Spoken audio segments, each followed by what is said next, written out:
Nous sommes réunis pour une dernière photo de famille. Une dernière photo de famille, un dernier baroud d'honneur aussi, côte à côte dans les escaliers de la cour des Voraces, au lieu de la révolte des Canuts. Les Lejabis de Rieux et d'Issingeaux, en Haute-Loire, ont demandé une dernière fois ce matin qu'on préserve le savoir-faire de l'entreprise. Il ne faut pas supprimer la production française, parce que ça part tout à l'étranger, ça part tout dans les pays du Maghreb. Il n'y aura plus rien de fait français. On nous met en avant le coût du travail sur le territoire, qui est un faux problème. C'est tout à fait possible de produire en France.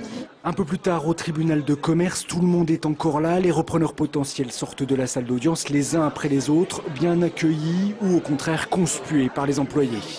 Pour accompagner la fermeture du site d'Issingeaux, nous avons dégagé un budget de 500 000 €. Nous avons également